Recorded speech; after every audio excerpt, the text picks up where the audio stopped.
this day next week. So around this time, actually, I think the debate would be coming to an end. But the government in Ireland will be debating a bill that will be going into its second stage. So it was introduced to the government last year, or nearly 2 years ago now, and it got voted in, it got accepted, which means it goes into the second stage. There's 5 stages, so it has to go into the Dáil now, as I said, this day next week, and then if it gets voted there, it goes back to the Seanad, which isn't just like another layer of government, gets voted on there and amended. Back into the Dáil, voted on there, amended, then back to the Seanad, I believe, voted on and amended one final time before going to the President, then to be signed into law. So that's like the pathway of a bill in Ireland. So this is in the second stage, and it'll be this day next week. It'll be early in the morning that the bill will be introduced to the floor of government. So I believe 10:30 this day next week, so Wednesday next week, for the 31st of January, just because people will be watching this any day. Very true. Yeah. So early in the morning, 31st, about 10:30, the government will be debating a bill which seeks to decriminalise 7 grams of cannabis. A tiny amount of cannabis. It's, to be fair, it's a pathetic bill. It's so weak, but it's weak for a reason. The hope is that like it's just such a weak bill, as in like they're decriminalising the smallest amount that you could possibly have. Like, to be fair, like how much smaller than 7 grams? Like what, a gram? Like 3.5 grams? Like 5 grams? Like, come on, you're not getting really smaller than 7 grams for personal possession, like, you know, because if they said 5, and that means 7 grams is dealing, you know, and even to try to say that 8 grams is going to constitute dealing now, if this bill is to go, it's still a joke. This is why I say it's weak. But they're hoping that like the powers that be will see it as appealing, because it'll still maintain this kind of control that they have, that you know, people can only have a tiny amount. I'm hopeful that in the amendment stage that the idea is to, okay, if we decriminalise 7 grams of cannabis, where are people going to get their cannabis? I hope that question is asked, and I hope it's explored properly, and I hope in doing so then that somebody in there will recommend that, look, okay, we decriminalise 7 grams in public, let's allow people grow cannabis at home, a certain amount of plants at home, a certain amount of cannabis at home, or something along those lines. Let's hope that an amendment like that is made and put forward and adopted into the bill. But as it stands, the bill only decriminalises 7 grams of cannabis.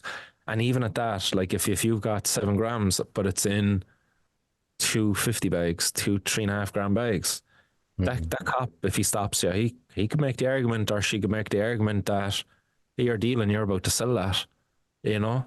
You could have a text message in your phone and it's from me, and it's like, hey, Simpa, you got my bag? And you're like, yeah, I'm on the way to you there with it. They have evidence now that you're dealing.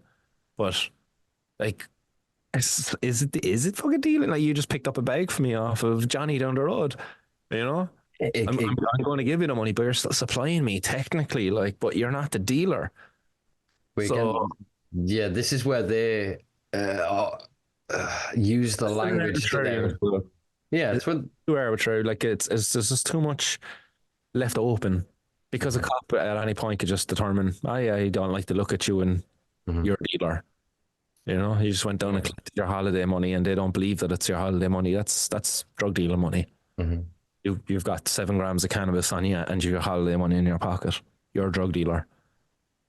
Under the current, they can be painted as they want. As I was going to say there, is it's about the classist mechanism. So you and I get caught, we're dealers under their circumstance. To somebody else, do you know, they would maybe lessen it to supply. They would remove the connotation even under law, so it's a lesser offence, but also if it would then be reported or spoke of, supplying drugs isn't the same as dealing drugs.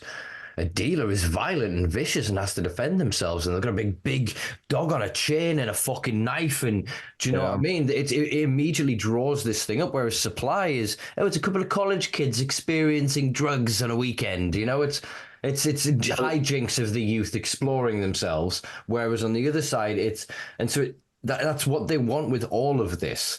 And so that's again what I have as issue with those kind of bills is Yeah, well and good, but what about the 7.001? What about the stalk? What if I happen to get a very particularly stalky quota of somebody and the dealer's given me 7 point whatever? Do you know what I mean? And so there's so many other variables. Like you're saying, like, as the Americans still do, criminalizing under 18s. So if Yeah. you lost your fucking minds, like, what are you actually doing here? We need to, as you say, it's supposed to trigger a start of a conversation, but to them lot, it's 7 grams. Okay, we can tell our kids to carry 6 grams. Do you know, or we can make the argument. That's all it is. It's about protecting their fucking kids and their subsect of society and subculture because they're taking even more drugs than us. Because guess what? They can fucking afford it. Because while the rest of Europe has been effectively in a recession since fucking 2008, these fuckers have been making all the goddamn money. Yeah, I don't even think it's about even protecting their kids. I think that the public desire for this is just getting so great. There's just too many people now that the spillover into the good families, like if you will, like well-to-do families, well-connected families. As I said here in Ireland, we had a local councillor getting banged for the driving under the influence of cocaine. But again, not to be defending it or anything, but the limits, these detection limits, they're quite arbitrary. They're zero what are known as zero tolerance limits. So like, not wanting to defend the guy, but I'm going to defend him. Like he might have been actually even impaired. So if there needs to be proper conversations about these zero tolerance limits and about like having a sensible approach to all of these drugs, because like as I said, it's a spillover that's happening now. It's all sections of society. It's happening to, and more people are kind of standing up and challenging it. And not people who not just nobodies, but more people, like, again, as I say, like politicians now and everything, are getting caught by the cops. Yeah, I just worry about, since the lower classes that have been, worst hit by this for the longest, and now the middle and upper classes are kind of getting affected by it, and we need cannabis oil to treat, young Jimmy's fucking cancer or whatever.